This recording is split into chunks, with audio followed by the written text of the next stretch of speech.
Welcome back दोस्तों। आज मैं आपके सामने रिसेंटली मलयालम लैंग्वेज में रिलीज हुई एक हॉरर टाइप की वेब सीरीज को लेकर आया हूँ। जिसका नाम है मुतस्सी, जिसका मतलब है दादी माँ। इस सीरीज में ओवरऑल से 6 एपिसोड्स है।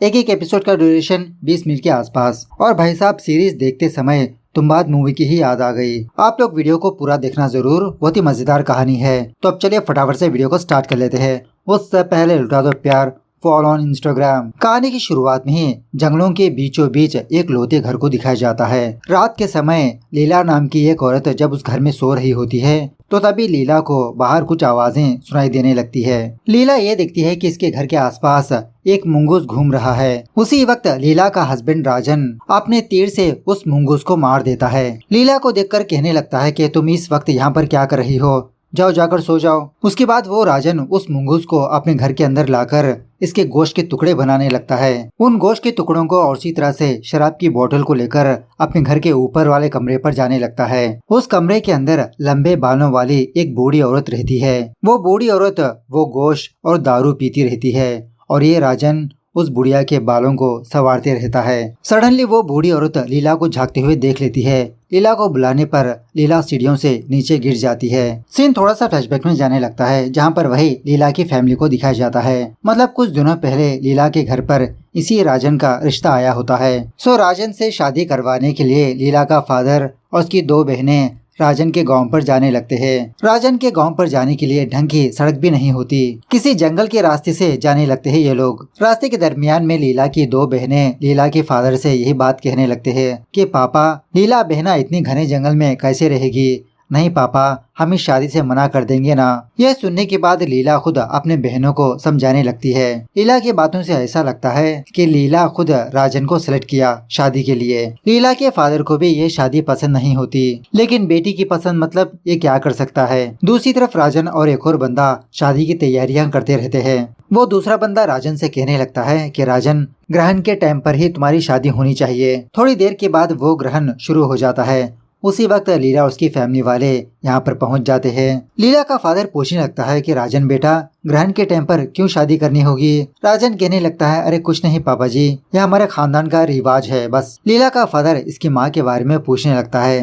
राजन कहने लगता है कि मेरी माँ बहुत ही बीमार है ना, वो हमेशा घर में ही रहती है। बाद में इनके रीति रिवाज के हिसाब से लीला और राजन की शादी हो जाती है। शादी होने के बाद लीला का फादर और उसकी 2 बहनें लीला को यहीं पर छोड़कर वापस चले जाते हैं। शॉकिंगली इन दोनों की शादी किसी जंगल में हुई होती है। ग्रहण खत्म होने के बाद राजन लीला को अपने घर पर लाता है। रात होने के बाद लीला राजन से उसकी माँ के बारे में पूछने लगती है। राजन कहने लगता है कि फिलहाल माँ सो रही होगी, हम कल जाकर उनका आशीर्वाद लेंगे। उसके बाद सीन प्रेजेंट डे पर शिफ्ट होता है। अब कल रात को लीला सीढ़ियों से नीचे गिरी होती है ना, तो इसके सर को छोटी सी चोट लगी होती है। राजन इसकी मरहम पट्टी करते रहता है। कल रात लीला ने जिस बूढ़ी औरत को देखा वही राजन की माँ होती है। राजन लीला को समझाने लगता है कि लीला, तुम अकेली माँ से मिलने के लिए मत जाओ अभी। मेरी माँ का स्वभाव थोड़ा अजीब है, मैंने तुमको पहले ही बता दिया था ना। लीला पूछने लगती है कि लेकिन माँ, उस मुंगूस का गोश्त ऐसे कच्चे कैसे खा लेती है, मुझे तो देखकर ही घिन आने लगी।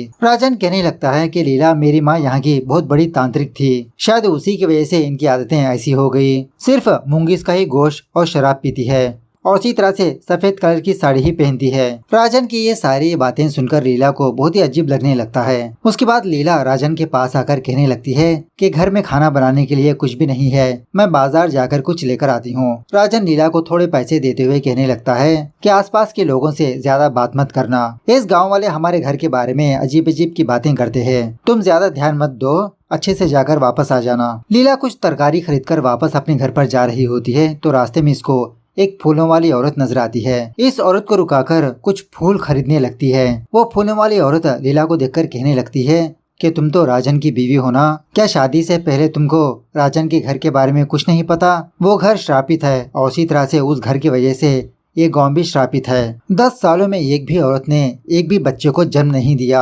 जो औरत गर्भवती होती है उसका बच्चा गिर जाता है। तुम्हारे घर की थोड़ी दूरी पर एक फैमिली रहती थी। इस तरह से उस फैमिली के बारे में बताने लगती है लीला को।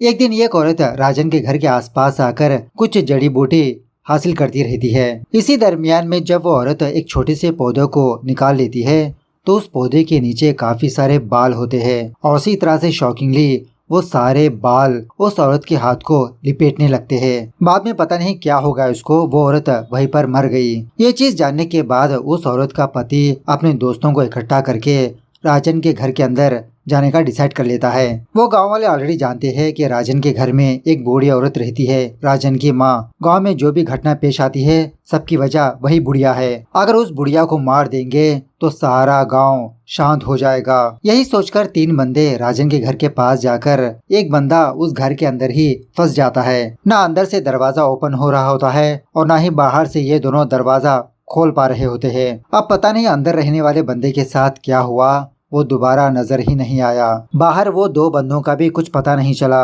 उसके बाद लीला उसी घर के एक कमरे पर आती है। उस कमरे के अंदर काफी सारे डॉल्स लटक रहे होते हैं। जैसा लगता है कि कोई यहाँ पर ब्लैक मैजिक की विद्या कर रहा था। तभी सडनली शीशे में इसको राजन की माँ नजर आती है। कहने लगती है लीला, लेकिन विदिन सेकंड में लीला को खुद का ही चेहरा नजर आने लगता है। सोचने लगती है क्या ये मेरा वहम था। तभी राजन लीला के पास आता है। राजन कहने लगता है कि लीला, यहाँ पर जो भी कठपुतलियाँ हैं उनके अंदर आत्माएं हैं। मेरी माँ और मेरे पूर्वज यही काम किया करते थे, बुरी आत्माओं को कैद करना। मेरी माँ के बाद अब ये काम मैं कर रहा हूँ। हर रोज नहीं करता, जब भी मुझे पैसों की जरूरत होती है लोगों की मदद कर लेता हूँ। उसके बाद जब लीला और राजन कहीं पर जाकर वापस घर पर आ रहे होते हैं तो लीला सडनली बेहोश हो जाती है। उसी रास्ते से वो फूलने वाली औरत गुजरते हुए लीला को देखकर राजन को खुशखबरी सुनाने लगती है कि तुम बाप बनने वाले हो। राजन की माँ घर में रहकर ही वो सारी बातें सुनती रहती है। ये भी बहुत खुश होने लगती है। लीला और राजन यही बात इसकी माँ को आकर सुनाने लगते हैं। ये सुनने के बाद राजन की माँ इतना खुश नहीं होती।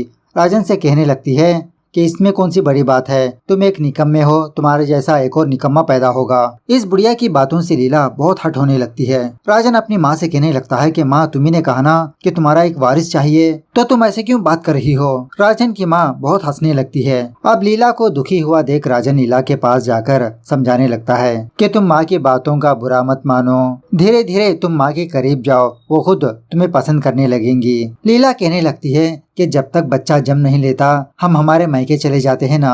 राजन कहने लगता है कि मैं माँ को अकेला छोड़कर कहीं भी नहीं जा सकता। शादी करने से पहले मैंने तुमको ऑलरेडी ये सारी चीजें बता दिया था ना लीला, तुम उनसे प्यार करो, वो भी तुमसे प्यार करेंगी। सो लीला भी उसी तरह से उस पियक्कड़ बुढ़िया से क्लोज होने की कोशिश करती रहती है। धीरे धीरे ऐसे ही दिन गुजरने लगते हैं। लीला बहुत ही खुश होती है। एक दिन जब लीला अलमारी में कपड़े रख रही होती है तो उसी अलमारी के अंदर इसको एक छोटी सी प्लेट नजर आती है। शायद ये मुंगीस के चमड़े से बनाई हुई तख्ती होती है। उसके ऊपर कुछ मंत्र वगैरह लिखे होते हैं। लीला इस मंत्र को समझ ही नहीं पाती। उसके बाद जब लीला किचन में कुछ काट रही होती है तो सडनली इसकी उंगली थोड़ी सी कट जाती है। शॉकिंगली उस बुढ़िया की जुबान पर भी थोड़ा खून होता है। लीला को अपने पास बुलाने लगती है कि लीला यहाँ पर आओ। तो लीला दारू की बोतल लेकर अपनी सास के पास जाने लगती है। वो बुढ़िया जान लेती है कि लीला की उंगली को जख्म हुआ है। उसकी उंगली लेकर अपने मुंह में रखकर उसका खून चूसने लगती है। कहने लगती है कि तुम्हारा खून तो बहुत ही प्योर है, तुझे बच्चा जरूर होगा। इसकी बातें सुनकर लीला डर के मारे वहाँ से भागने लगती है। जब ये अपनी उंगली पर देखती है तो उसकी उंगली पर कुछ भी जख्म ही नहीं होता। उसी रात लीला दोबारा अपने सासू माँ के पास जाती है दारू और गोश्त देने के लिए। और पता नहीं हमेशा ये बुढ़िया किसी से बातचीत करती रहती है। उस कमरे में इसके अलावा कोई भी नजर ही नहीं आता। दूसरे दिन जब राजन कहीं पर जा रहा होता है तो तभी राजन के पास श्रीधर नाम का एक बंदा आता है। राजन से कहने लगता है कि मैं तुम्हारा बड़ा भाई हूँ, दूर का बड़ा भाई। इस तरह से अपने मम्मी पापा का नाम बताने लगता है। लेकिन राजन ने ऐसे नाम इसने कभी सुना ही नहीं। श्रीधर कहने लगता है कि राजन, हमारे सारे खानदान को उस डायन ने खत्म कर दिया, अब तुम ही उस डायन को खत्म करना होगा। राजन को गुस्सा आने लगता है कि आपने मेरी माँ को डायन क्यों कहा। श्रीधर कहने लगता है कि तुम्हारी माँ डायन ही है। अपने लक्ष्य तक पहुंचने के लिए सिर्फ तुम एक जरिया हो। तुम्हारी माँ ने ही तुमसे कहा था ना कि लीला से शादी करो। लीला की कोख से एक असुर पैदा होने वाला है और वो असुर सारी दुनिया को तबाह और बर्बाद कर देगा। अब राजन इसकी बातें बकवास समझकर चुपचाप वहाँ से चला जाता है। दूसरी तरफ जब लीला कामकाज कर रही होती है तो सडनली इसके पेट में दर्द होने लगता है। उसी वक्त इसका मिसकैरेज भी हो जाता है। ये देखकर ये मियाँ बीवी बहुत फूट फूट के रोने लगते हैं। राजन की माँ को ये बात ऑलरेडी पता लग चुकी होती है। वो तो बहुत खुश होने लगती है। बाद में राजन की माँ राजन को अपने पास बुलाकर दिलासा देने लगती है कि एक बच्चे के जाने से ऐसा दुखी नहीं होते। लीला दोबारा माँ बनेगी और वो बच्चा ही इस घर का वारिस बनेगा। राजन यही बात लीला को बोलकर खुश होने लगता है, लेकिन लीला अभी भी उसी दुख में होती है। इसका जो पहला बच्चा था वही गिर गया। लीला फटाफट से अपनी सास के पास जाकर यही बात पूछने लगती है कि क्यों इस गाँव की औरतें माँ नहीं बन सकती, क्या सच में ये गाँव श्रापित है। वो बुढ़िया कहने लगती है कि तुम क्या जानना चाहती हो कि ये गाँव क्यों श्रापित है, या तो फिर तुम दोबारा कब माँ बनना चाहती हो। वो बुढ़िया लीला को अपने पास खींचकर इसके पेट पर अपना हाथ रखने लगती है, कहने लगती है कि तुझसे ही होगी शुरुआत।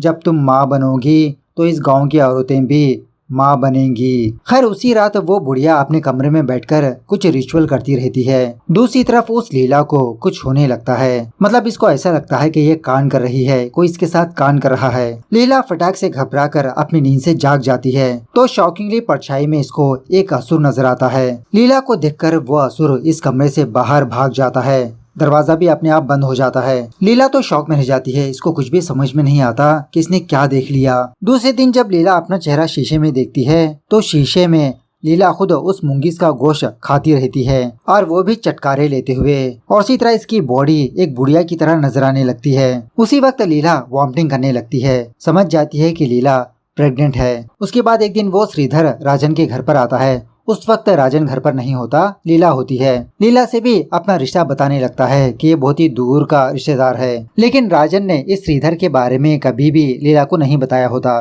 क्योंकि इसकी बातें इसको फालतू लगी थी। इसी बातों ही बातों में श्रीधर भाप लेता है कि लीला प्रेग्नेंट है। एक्चुअली ये श्रीधर भी एक तांत्रिक होता है। लीला से कहने लगता है कि हो सके तो यहाँ से चुपचाप चली जाओ, तुम्हारे लिए अच्छा है। उसी वक्त इस श्रीधर को एक भैंस की आवाज सुनाई देती है। लीला से कहने लगता है कि मुझे जाना होगा। इस तरह से फटाफट से अपनी कार लेकर वहाँ से चला जाता है। यहाँ पर एक और बात यह है कि इस श्रीधर को देखकर वो राजन की माँ थोड़ा डरती रहती है। शाम को जब राजन घर वापस आता है तो लीला इसको यही खुशखबरी सुनाने लगती है कि माँ बनने वाली है। राजन बहुत खुश होने लगता है। बाद में लीला उस श्रीधर के बारे में बताने लगती है कि कोई आपके बड़े भाई थे, वो मिलने के लिए आए थे। राजन कहने लगता है कि पता नहीं कौन है वो, तुम उसकी बातों पर इतना ध्यान मत दो। उसी वक्त राजन की माँ राजन को अपने पास बुलाकर कहने लगती है कि राजन, कुछ लोग हमारे परिवार को बर्बाद करना चाहते हैं, स्पेशली वो श्रीधर। तुम अपनी औलाद को बचाने के लिए उस श्रीधर को भी मार सकते हो। खैर देखते ही देखते ऐसे ही कुछ दिन गुजरने लगते हैं। फाइनली 9 महीनों के बाद एक रात लीला को पेन स्टार्ट होते हैं। राजन गांव के अंदर जाकर एक बूढ़ी औरत से मदद मांगने लगता है। पहले तो वो बूढ़ी औरत इसके घर पर आने से मना करने लगती है। राजन उस बूढ़ी औरत के पैर पकड़कर बहुत रिक्वेस्ट करने लगता है, जिसकी वजह से वो बूढ़ी औरत राजन के साथ जाने लगती है उसके घर पर। वो राजन कोई दूसरी चीज लाने के लिए थोड़ा घर से बाहर गया होता है। वो बूढ़ी औरत लीला के पास आती है। शॉकिंगली लीला ऑलरेडी एक बच्चे को जन्म दे चुकी होती है, और इसी तरह इस बूढ़ी औरत को भैंस की आवाजें भी सुनाई देती रहती है। डर के मारे वो औरत वहाँ से चली जाती है। बाद में हमको ऐसा दिखाया जाता है कि लीला के पास एक भैंस आई थी। वो राजन फटाफट से अपने घर वापस आकर लीला को बेड पर लेटाने लगता है। शॉकिंगली लीला का बच्चा उस राजन की माँ के हाथों में होता है। शायद इसी ने डिलीवर किया होगा।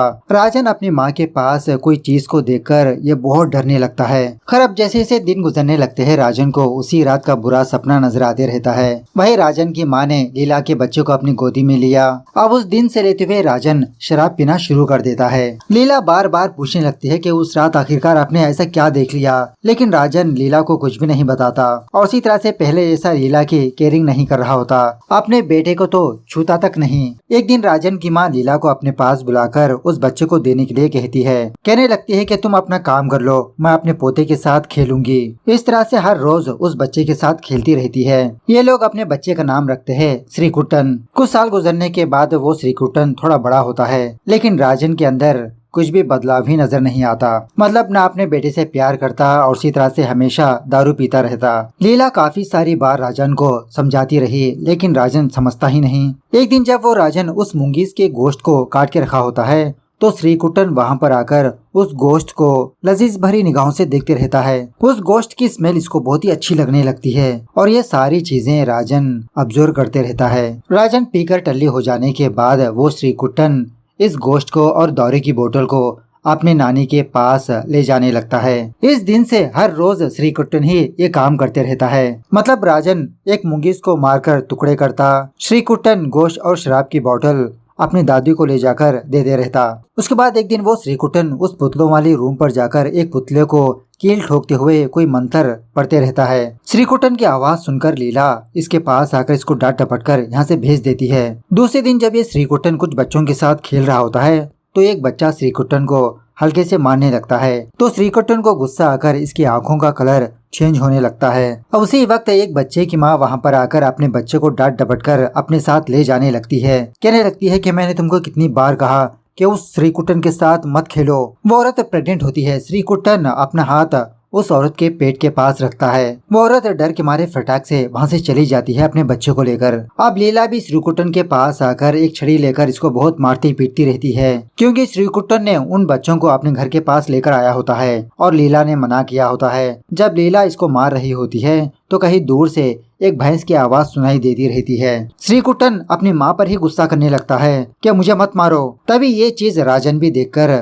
ये भी श्रीकुटन को मारने पीटने लगता है। बाद में लीला खुद राजन को रोकने लगती है। खैर उसी रात उस औरत का बच्चा गिर जाता है जिस औरत को श्रीकुटन ने छुआ था पेट के पास। जब राजन फुल दारू पीकर घर पर जा रहा होता है तो कुछ गांव वाले राजन को घेर कर इसको वार्न करने लगते हैं। इस गाँव में जो भी घटनाएं पेश आ रही है वो सब कुछ तुम्हारे बेटे श्रीकुटन की वजह से हो रहे हैं। तुम लोग गाँव छोड़कर चले जाओ या तो फिर श्रीकुटन को बाहर मत आने देना। उसके बाद राजन उस श्रीधर के पास जाता है। राजन को देखकर कहने लगता है, अरे राजन, इतने सालों के बाद तुमको मेरी याद आई। मुझे पता था कि एक न एक दिन तुम मेरे पास जरूर आओगे। राजन कहने लगता है कि आखिरकार उस घर में क्या हो रहा है मुझे पता चलना चाहिए। यह श्रीधर राजन को कुछ सच्चाइयाँ बताने लगता है। कहने लगता है कि उस दिन तुम अपनी माँ को मार देते तो ये सब कुछ ना होता, लेकिन तुमने मेरी बातों पर विश्वास नहीं किया और उसी तरह तुमने आने में बहुत ही देर कर दी। राजन कहने लगता है कि मैं अपनी माँ को अपने हाथों से कैसे मार सकता हूँ। श्रीधर कहने लगता है कि वो तुम्हारी माँ है ही नहीं। तुम्हारी माँ तो तुम्हारे 18 साल की उम्र में ही मर गई थी।